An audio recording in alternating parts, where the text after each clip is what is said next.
Hello student, मैं हृदय से एससीजे इंस्टीट्यूट से। तो आज हम जो है मैथ का 5th चैप्टर स्टार्ट करने वाले हैं, सेकंड टर्म का। और जो है चैप्टर का नाम है एपी। ठीक है, तो इसमें हम आज इस चैप्टर का थोड़ा सा ओवरव्यू की बात करेंगे कि इसमें है क्या और किस तरह से जो पहली एक्सरसाइज है वो हम कैसे कर सकते हैं। ठीक है, तो आज हम ये सारी बातें करेंगे इस वीडियो में। तो ये एक तरह से ओवरव्यू वाली वीडियो होगी। ठीक है, क्वेश्चंस मैं नेक्स्ट वीडियो में कवर करूंगा। ठीक है, लेकिन आज मैं खुद से बना के एग्जाम्पल आप लोगों को करवाऊंगा। क्लियर है?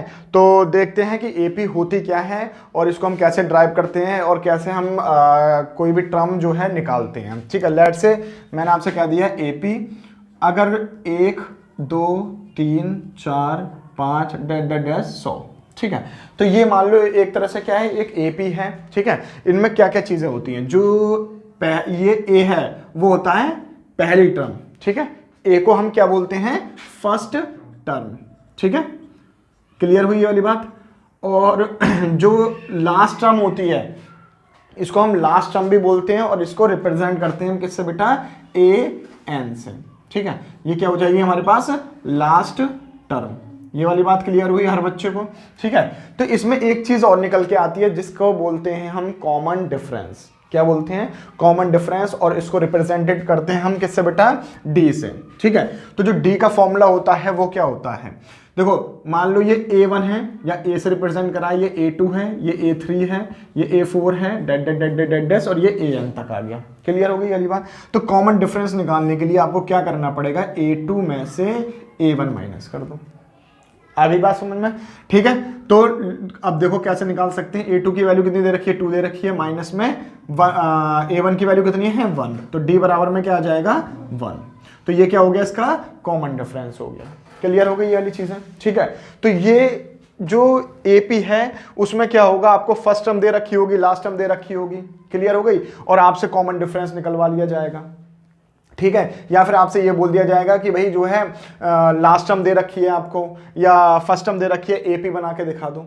आ रही है बात समझ में? तो या सेकंड टर्म निकाल के दिखा दो, थर्ड टर्म निकाल के दिखा दो। इस तरह से आपसे जो है कुछ टर्म निकलवा ली जाएंगे। ठीक है, तो सबसे पहले आप लोगों को ये पता होना चाहिए कि भाई फर्स्ट टर्म क्या होती है, लास्ट टर्म क्या होती है। ठीक है, क्लियर हो गई वाली बात, ये अच्छे से समझ में आ गया।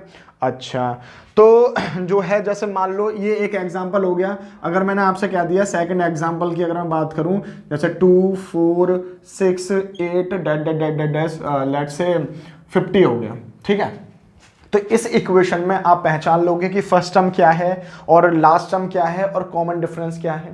ठीक है, अगर मैं किसी बच्चे से पूछूं, भूमि आप बताओ बेटा कि ये हमारे पास टर्म दे रखी है, तो इसमें फर्स्ट टर्म क्या होगी बेटा, 2 होगी। मतलब ए की वैल्यू क्या हो जाएगी बेटा, 2 हो जाएगी। ठीक है, अमन इसमें लास्ट टर्म क्या होगी बेटा, 50। मतलब ए एन की जो वैल्यू हो जाएगी दैट इज 50 हो जाएगी। ठीक है, अगर अर्षा मैं बात करूं कि भाई कॉमन डिफरेंस डी, तो इसमें डी कैसे निकालोगे आप बताओ मुझे जरा। A2 minus A1। बहुत बढ़िया, तो A2 की वैल्यू कितनी है, 4 है, तो 4 माइनस क्या कर देंगे हम, 2 कर देंगे। तो ये क्या आ जाएगा, 4 माइनस 2। तो D की वैल्यू कितनी आ जाएगी बेटा, 2 आ जाएगी। ठीक है, तो यही चीज हमसे फाइंड आउट करवाई जाएंगी अगर बेसिकली क्वेश्चन आते हैं। तो ये बिल्कुल सिंपल चीजें हैं। क्लियर हो गई अच्छे से, हर बच्चों को क्लियर हो गई। ठीक है, तो कुछ हम जो है एनसीईआरटी के क्वेश्चन ले लेते हैं, उनको क्या नाम है करते हैं कि किस तरह से हम जो है निकाल सकते हैं। तो जैसे ये तो सिंपल वाली हो गई कि 1 2 3 हो गई या 2 4 6 8 हो गई। अब कुछ जो है अपॉन में दे रखी होंगी तो उसमें कॉमन डिफरेंस निकलवा लिया जाएगा। जैसे मैं एक एग्जांपल ले लेता हूं,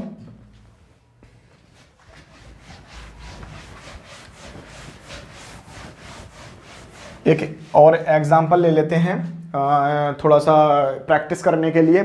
जैसे हमारे पास क्वेश्चन दे रखा है बेटा कि 1/3 5/3 9/3 13/3। ठीक है, कॉमा डैट डैट डैश। तो इसमें जो है हमसे फाइंड आउट क्या करवाया जा रहा है बेटा, फर्स्ट टर्म और कॉमन डिफरेंस फाइंड आउट करवाया जा रहा है। तो बेसिकली देखो क्या है, आपको इसमें जो है एलसीएम आना चाहिए अच्छे से। क्यों आना चाहिए वो मैं बताऊंगा। अपॉन में है, ठीक है, तो आप क्या करोगे जनरली, पहले तो इसमें फर्स्ट टर्म बतानी है। तो फर्स्ट टर्म क्या हो जाएगी, आप सबको दिख रही होगी, क्या हो जाएगी, ए बराबर में क्या हो जाएगा बेटा, 1/3 हो जाएगा। क्लियर हो गई वाली बात।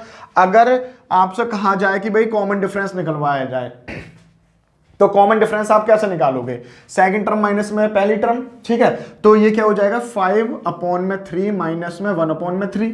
क्लियर हुआ, तो बस यहां पर एलसीएम बन गया ना, है ना। तो एलसीएम अगर आता है तो आप कॉमन डिफरेंस अच्छे से निकाल सकते हो। तो 3 3 का एलसीएम क्या हो जाएगा बेटा 3 हो जाएगा। 3 बन जा 1 की 5 से मल्टीप्लाई करो 5 माइनस 3 बन जा 1 की 1 से करोगे तो 1 और ये आ जाएगा 5 में से 1 गया तो 4 तो 4 अपॉन में 3 और ये वो क्या हो जाएगा इसका कॉमन डिफरेंस।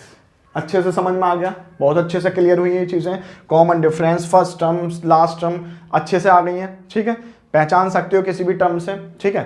तो अगर आप लोगों को भी समझ में आया हो तो कमेंट करें और जो है वीडियो लास्ट तक देखें, अभी वीडियो बहुत है, ठीक है। और एग्जाम्पल लेंगे हम, 1 2 एग्जाम्पल और ले लेते हैं। जैसे एक ही हमारी एक्सरसाइज का क्वेश्चन दे रखा है कि जो है -1 अपॉन में 2 कॉमा -1 अपॉन में 2 कॉमा -1 अपॉन में 2 कॉमा -1 अपॉन में 2 और comma dash dash dash dash. सबसे पहले हमें जो है ये चेक करना है कि ये एपी है या नहीं है, ठीक है। अच्छा, फिर अगर ये एपी है तो इसका कॉमन डिफरेंस आप बताओ मुझे, और क्या नाम है जो है इसकी आगे की भी टर्म निकाल के दिखाओ, ठीक है। तो पहले देखो आपको टर्म दिखाई दे रही है -1 अपॉन में 2 -1 अपॉन में 2 -1 अपॉन में 2 -1 अपॉन में 2 डैट डैट डैट डैश। तो पहले आप क्या करो फर्स्ट टर्म पता कर सकते हो उसकी, ठीक है। तो फर्स्ट टर्म क्या हो जाएगी बेटा -1/2, ठीक है। ये बहुत अच्छे से देखना, क्यों, क्योंकि नॉर्मली अगर आप देख रहे हैं तो ये एक तरह से कोई भी सीक्वेंस नहीं बन रहा है। आ रही बात समझ में, एपी नहीं बन रही है, क्लियर हुई वाली बात।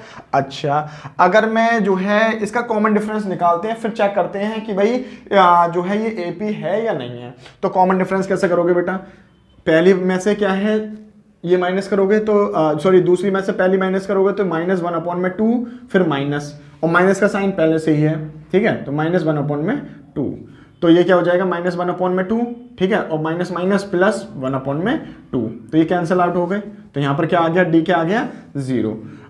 अब डी बोले तो कॉमन डिफरेंस, तो कॉमन डिफरेंस ही 0 आ रहा है। इस बात को बहुत अच्छे से समझना बेटा कि अगर कॉमन डिफरेंस ही 0 आ रहा है तो क्या वो सीक्वेंस आगे बढ़ेगा, नहीं बढ़ेगा। तो क्या वो एपी हो पाएगी, नहीं हो पाएगी ना, क्लियर हुई।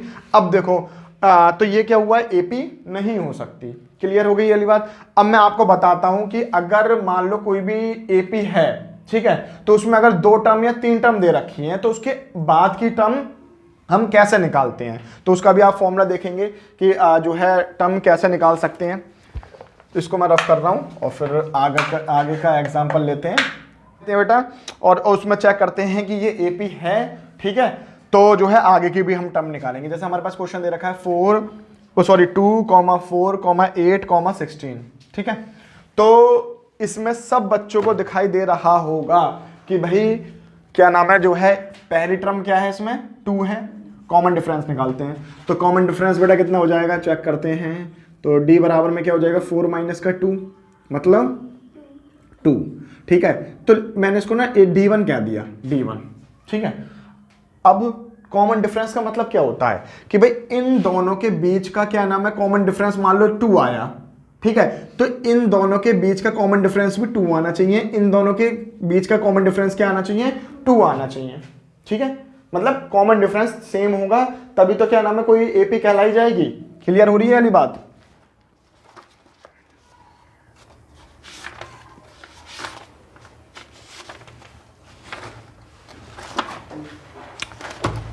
ठीक है बेटा, तो कॉमन डिफरेंस क्या होना चाहिए बेटा सेम होना चाहिए। तो देखो अभी मैंने d1 इसको क्यों कहा है उसके पीछे रीजन क्या है। देखो अब इसमें से आपने इसको माइनस करा तो कॉमन डिफरेंस आ गया आपका 2, बहुत अच्छे से समझना इस बात को। अगर मैं इसमें से इसको माइनस करता हूं मतलब d2 निकालने के लिए मैं 8 - 4 करता हूं तो क्या d2 जो है 2 आ रहा है, नहीं आ रहा है। तो d1 is not equal to d2। तो हमारे पास ये भी जो एक टर्म दे रखी थी ये भी क्या होगी एपी नहीं होगी। ये वाली बात अच्छे से क्लियर हुई या नहीं हुई, ठीक है। d1 और d2 भी इक्वल होने चाहिए तभी कोई भी एपी होगी, और d क्या है 0 नहीं होना चाहिए, ठीक है। तो वो अगर 0 आता है तो वो एपी नहीं कहलाई जाएगी, क्लियर हुई वाली बात। अच्छा, अगर मान लो कोई भी एपी है, लेट से कोई एक एग्जांपल ले लेते हैं एपी का, और उसका हम जो है कॉमन डिफरेंस चेक करते हैं।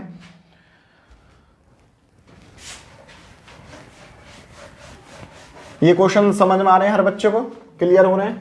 ठीक है, जैसे मान लो कि एक एपी और दे रखी है 3, 1, -1, -3 डैट डैट डैश। ठीक है, अब देखो ध्यान देने वाली बात तो अच्छे से समझना, क्या क्या चीज चेक करेंगे इसमें? First term. तो फर्स्ट टर्म हम बोले तो ए 3 आ रही है, ठीक है। डी, पहले हम D1 निकाल लेते हैं क्योंकि चेक करते हैं कि भाई D1 D2 सही आ रहे हैं या नहीं आ रहे हैं, मतलब इक्वल आ रहे हैं या नहीं आ रहे हैं। अगर नहीं आ रहे हैं तो हम आगे सॉल्व ही नहीं करेंगे, ठीक है।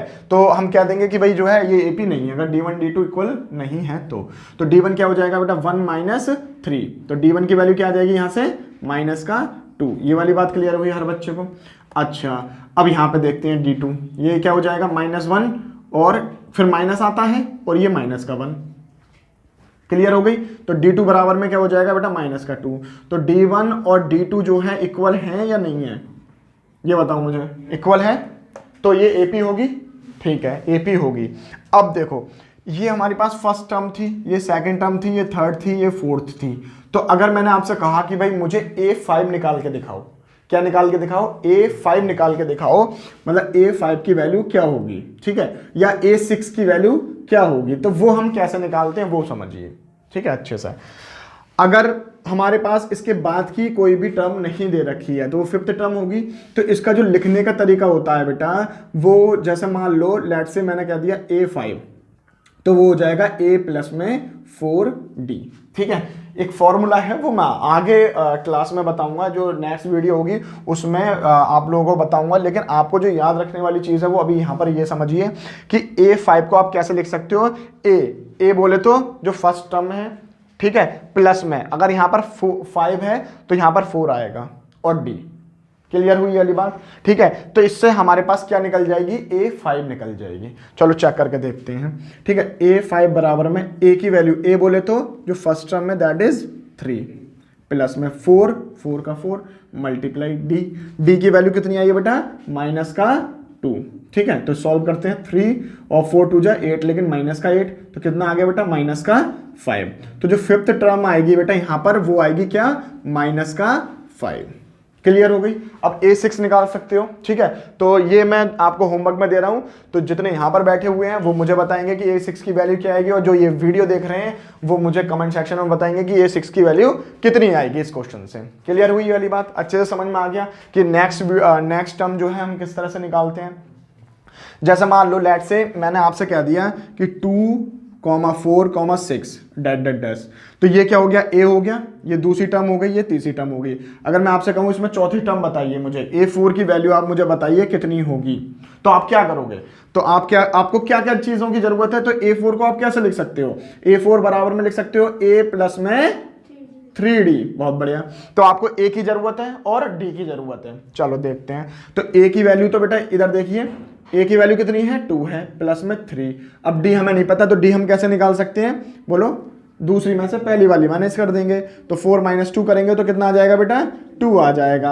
अब आप ये देख लो पहले ये AP है या नहीं है, ठीक है। तो D1 निकाल दिया। D2 कैसे निकालोगे आप? 6 में से 4 माइनस करके देख लो, तब भी तो 2 आ रहा है ना।